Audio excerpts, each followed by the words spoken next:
என் அன்பு குழந்தையே, இந்த வேளையில், இந்த காலையில், இந்த நேரத்தில் எனது இந்த வார்த்தைகள் உன்னுடைய செவி வந்து சேர்வது எனது சங்கல்பம் என்று அறிந்து கொள். ஆம் மகளே, காலை முதலே நான் உன்னைத்தான் தேடிக்கொண்டிருந்தேன். ஒரு செய்தியை உன்னிடம் சேர்ப்பதற்காகத்தான் நான் உனக்காக நீண்ட நேரமாக காத்துக் கொண்டிருக்கின்றேன். இந்த மனித வாழ்க்கையில் கவலை என்பது இயல்புதான். கவலைப்படுவதும் மனிதனுக்கு இயல்புதான். ஆனால் கவலைப்படுவது மட்டுமே உன்னுடைய இயல்பாக இருக்கின்றது. எப்பொழுதுதான் சிரிக்கப் போகின்றாய் மகளே? எல்லா பிரார்த்தனைகளும் தீர வேண்டும், என்னுடைய வேண்டுதல்கள் நிறைவேற வேண்டும், நான் நினைப்பதை போல் என் வாழ்க்கை மாற வேண்டும், அப்போதுதான் நான் மனதார சிரிக்க முடியும் என்று நீ கூறிக்கொண்டே இருக்கின்றாய். எல்லோருக்கும் எல்லாமும் கிடைத்து எல்லோர் நினைப்பதும் அப்படியே நடந்தால்தான் இந்த உலகத்தில் ஒருவர் சிரிக்க முடியும் என்றால் இவ்வுலகில் யாருமே சிரித்துக் கொண்டு வாழ முடியாது. கவலைகள் வந்தால் அது வந்துவிட்டு போகட்டும், பிரச்சனைகள் இருந்தால் அது இருந்து விட்டு போகட்டும். ஆனால் நீ இந்த நொடி உற்சாகமாக வாழ பழகிக்கொள். இந்த நொடி நன்றாக இருக்கின்றேன், இந்த கணம் என்னுடைய வாழ்க்கையே போதுமானது, இறந்த காலத்தை நான் நினைத்து பார்ப்பதில்லை, எதிர்கால பயமும் எனக்கு தேவையில்லை, இந்த நொடியை நான் விரும்பியபடி விரும்பிய வண்ணம் சந்தோஷமாக வாழ்வேன் என்று தினம் தினம் சொல்லிக் கொண்டே இரு, செயல்படுத்திக் கொண்டும் இரு. ஏனென்றால் இந்த கணம் கடந்து போய்விட்டால் மீண்டும் அந்த நொடியை நீ பெற முடியாது. நீ எதிர்கால சிந்தனையிலேயே இந்த நிகழ்காலத்தை இழந்து கொண்டிருக்கின்றாய் என்பதை எப்போது புரிந்து கொள்வாய்? நீ அழுதாலும் தொழுதாலும் நாளை நடப்பது நடக்கத்தானே போகின்றது. இந்த நாளை என்பதை இந்த அப்பாவின் கைகளில் விட்டுவிடு, அதை நான் பார்த்துக் கொள்கின்றேன். நீ உன்னுடைய கடந்த காலத்தை திரும்பி பார்க்காதே, நிகழ்காலத்தில் நிதர்சனமாய் வாழ்மகளே. ஒவ்வொரு நொடியையும் சந்தோஷமாகவே அனுபவி. நடப்பது நடக்கட்டும், போவது வரை போகட்டும் என்று நிம்மதியாக இருந்துவிடு. கவலைகளின் பின்னால் ஓடுவதை நிறுத்திவிடு. அந்த கவலைகள் உன்னை விட்டு ஓடிவிடும். கவலைகளை மறந்து சந்தோஷமாய் இரு மகளே. உன்னோடு உன்னுடைய அப்பா நான் என்றும் துணையாக இருக்கின்றேன். என் அன்பு குழந்தையே, இந்த நாள், இந்த நேரம், எனதிந்த வாக்கை இறுதி வரை கேட்டுக்கொள். இந்த நாளையும் இந்த வரங்களையும் நீ என்றென்றும் மறக்க மாட்டாய். உனது தலையெழுத்தையும் உனது விதியையும் உனது நேரத்தையும் நினைத்து எப்போதும் நொந்து கொண்டே இருக்கின்றாய். எனது நேரம் சரியில்லை போலும், அதனால் தான் எனக்கு எதுவும் நடக்கவில்லை என்று புலம்பிக் கொண்டுதானே இருக்கின்றாய்.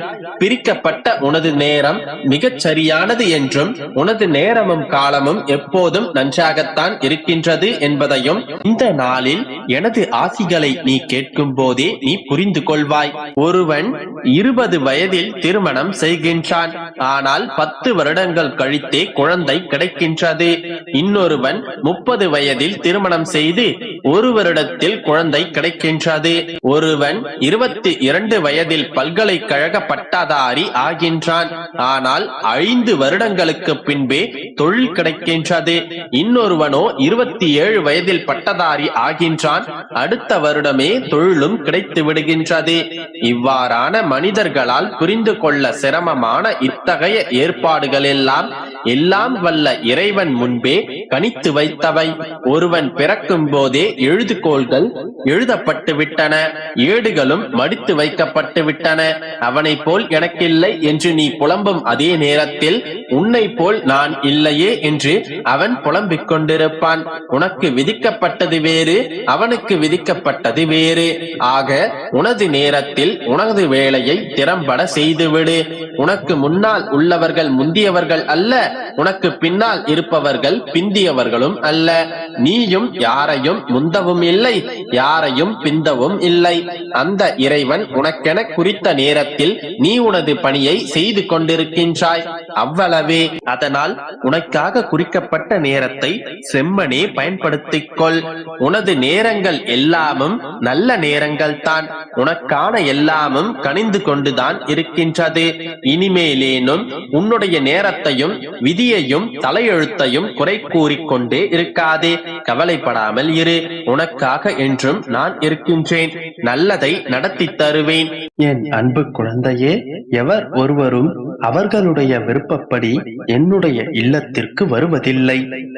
நான் விருப்பப்பட்டால் மட்டுமே என்னுடைய சன்னதியில் வந்து என்னை பார்க்க முடியும். நீங்கள் நினைக்கும் போதெல்லாம் என்னை எளிதாக வந்து என்னை சந்திக்க முடியாது. ஆனால் நான் நினைத்து விட்டால் ஒரு நொடியில் நீ என்னை தரிசிக்க முடியும். என்னுடைய சங்கல்பம் இருந்தால் நீ ஒரு நொடியில் என்னுடைய சன்னதியில் உன்னுடைய பாதத்தை பதிக்க முடியும். அப்படியாகத்தான் கண்மணி, இன்று உன்னை தேடி நான் வந்திருக்கின்றேன். நீ மட்டும் என்றால் நீ மட்டும் கிடையாது. நீ மனம் விரும்பும் உன்னுடைய துணையுடன் உன்னுடைய குடும்பத்துடன் என்னை வந்து சந்திப்பாய். கூடிய விரைவில் நீ உன்னுடைய மனம் விரும்பும் துணையோடு சந்தோஷமாக வாழப் போகின்றாய். உன்னுடைய அனைத்து விருப்பங்களையும் நிறைவேற்றி உன்னுடைய அனைத்து ஆசைகளையும் நிறைவேற்றி மற்றற்ற மகிழ்ச்சியோடு வாழ வைக்கப் போகின்றேன். பொறுமைக்கான கூலிகளும் நம்பிக்கைக்கான கூலிகளும் அவ்வளவு எளிதில் கிடைப்பதில்லை. ஆனால் பொறுமைக்கும் நம்பிக்கைக்குமான கூலிகள் பொக்கிஷமானது. அது விலையுயர்ந்தது, மதிப்பிட முடியாதது. உன்னுடைய பொறுமைக்கும் நம்பிக்கைக்குமான கூலி உனக்கு கிடைக்கப் போகின்றது. எவ்வளவு கண்ணீர் விட்டாய், எத்தனை காலம் காத்து கொண்டிருந்தாய், அதற்காக எவ்வளவு கஷ்டப்பட்டாய், எல்லாவற்றிற்குமான வட்டியும் முதலுமாய் நீ சந்தோஷத்தை அனுபவிக்கப் போகின்றாய். சர்வ நிச்சயமாக நீ என்னிடம் கேட்ட அனைத்தையும் நான் உனக்கு தருவேன். என்னுடைய வார்த்தைகளை புரிந்து கொண்டால் இப்போது நீ புன்னகைத்திருப்பாய். இவை அனைத்தையும் உன்னுடைய கனவுகளில் வந்து நான் சொல்லி இருப்பேன். நிச்சயமாக உனக்கு கனவில் வந்த அனைத்தும் நிறைவேறும். மற்றவர்கள் அதை மாற்ற நினைத்தால் நான் எப்படி அதை பார்த்து கொண்டு சும்மாக இருப்பேன்? நீ என்னுடைய பிடிகளில் இருக்கும் வரை யார் உனக்கு என்ன கஷ்டங்கள் கொடுத்தாலும் அது உன்னை சேராதபடி நான் பார்த்துக் கொள்வேன். அதனால் உன்னை சுற்றி என்ன நடந்தாலும் நீ அதனை பற்றி கவலைப்படாமல் நான் கூறிய வார்த்தைகளை கேட்டுக்கொண்டு அதன்படியே நடந்து கொள். நீ பார்த்து கொண்டே இரு.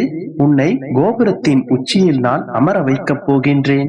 உன்னை அசைத்து பார்ப்பவர்கள் என்னை அசைத்து பார்ப்பதற்கு சமம். நான் உன்னுடன் இருக்கும் வரை நீ எதை பற்றியும் கவலைப்படாமல் உன்னுடைய விசுவாசத்தை என்னிடம் செலுத்து. உன்னுடைய உண்மையான பக்தியும் அன்பு கொண்ட மனமும் மட்டுமே எனக்கு போதும். உன்னுடைய கர்ம பலன்களிலிருந்து உன்னை விடுவித்து உன்னுடைய வாழ்க்கையில் சந்தோஷத்தை நிறைத்து உன்னுடைய எதிர்காலத்தை ஒளிமயமாக்குவேன். உன்னுடைய பரிபூரணமான பக்தியால் உன்னுடைய இப்போதைய கஷ்ட சூழ்நிலைகள் எல்லாம் மாறி எல்லா கஷ்டங்களும் தடங்கல்களும் நீங்கி நீ நினைத்த அனைத்தும் நடக்கும். என்னுடைய ஆசீர்வாதத்தால் உன்னுடைய குடும்பத்தினரும் நல்ல பலத்துடனும் வளத்துடனும் சந்தோஷமாக இருக்கப் போகின்றனர். என்ன கவலைகள் என்ன கஷ்டங்கள் வந்தாலும் எல்லாவற்றையும் பொறுத்து கொண்டு என்னுடைய அப்பா எனக்காக இருக்கின்றார். அவர் அனைத்தையும் பார்த்து கொள்வார். அவர் எது செய்தாலும் அது என்னுடைய நன்மைக்கே என்று மனதார சொல். இத்தனை நாட்கள் காத்து கொண்டிருந்தாலும் என்னுடைய அப்பா எனக்கு நிச்சயமாக